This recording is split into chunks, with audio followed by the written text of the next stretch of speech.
So what were your hopes and dreams for this year?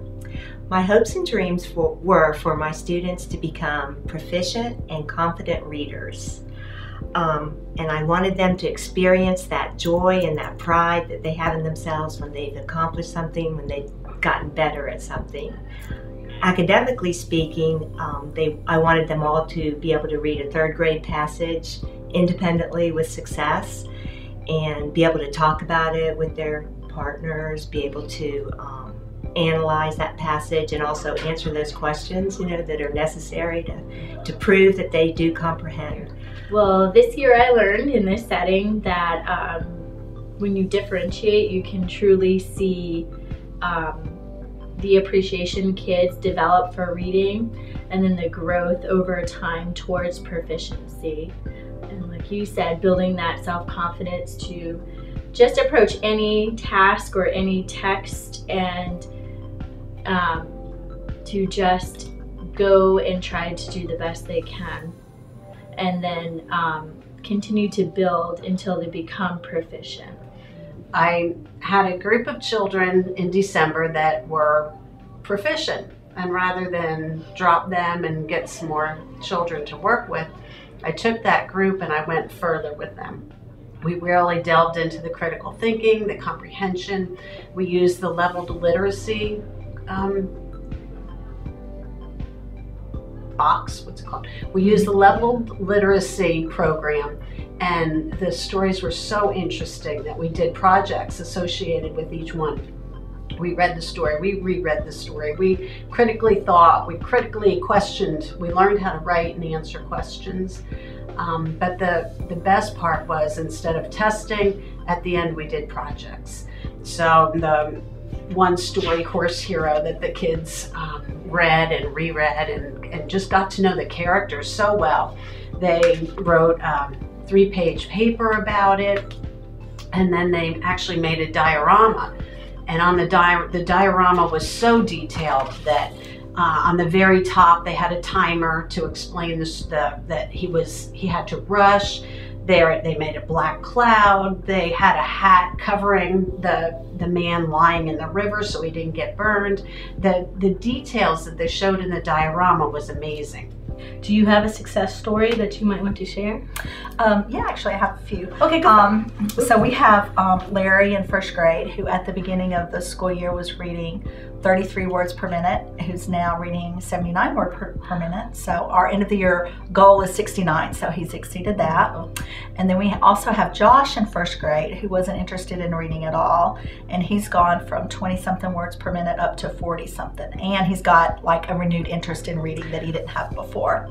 Great, great. I'm seeing a lot of that too. Mm-hmm. The excitement is now in the reading process. They want to read. Yes. Definitely. Yes. I have a third grader who has been struggling all year. She's a very determined little girl, trying her best, but she just is not that strong of a reader, or wasn't that strong of a reader. We have Alejandra in our third grade Moonshot program, and of course with the help of her daily teachers as well, she made her first 80% on her reading assessment just a few weeks ago. So she went from 41%, 22% to an 80%. And as you mentioned, she just loves reading now. She really wants to read now. Once they feel successful, that's, it's that's so just, true. yeah, what they love to do. I think I learned, wow, all the work that goes into one single student. And watching you and learning from you and talking with you and figuring out, like, what does this kid need and where do we go from here? Can we tried to make everything fluid so that when the student was ready to move up into some other part of reading, that we could do that if they needed vocabulary or comprehension, or if they still needed phonics. So watching Shell work with the students is a lot of what I learned. I also learned how to work collaboratively, which is always our goal. Right. And I'm happy with our result. Oh, I am too.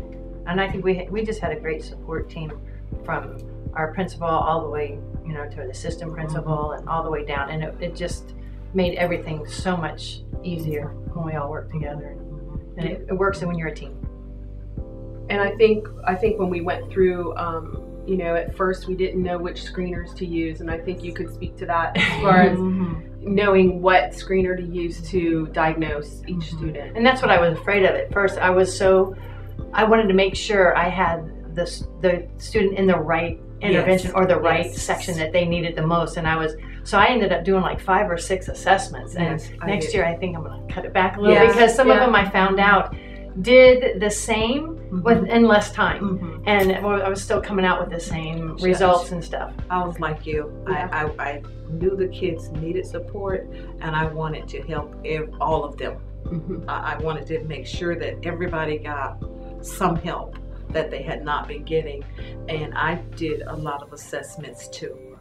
And finally, my reading coach was very good at going in and researching, diagnosing the data, and coming up with a group of kids. So it worked out, but I wanted to help everybody. I think I had like 30 or 40 kids at first, but we toned it down and really got to work with the kids that really needed the extra support. And there's a lot of kids out there. It's a lot of them, yes, and you can't get to all of them. I know we talked a lot about our goals, and I think, you know, we achieved them. So why don't you share some of those goals with us? Well, we just wanted to be sure that students had that extra time to be successful with reading, and because we know that from research that students need the extra time and more attention one-on-one with their teachers. So with either 3-to-1 or 5-to-1, the students were given that additional time to help them to achieve that goal of 90% literacy by 3rd grade. And it's amazing how you think that, you know, extending the day for those kids would be difficult, but they just enjoy coming to the program. We see those smiles every day.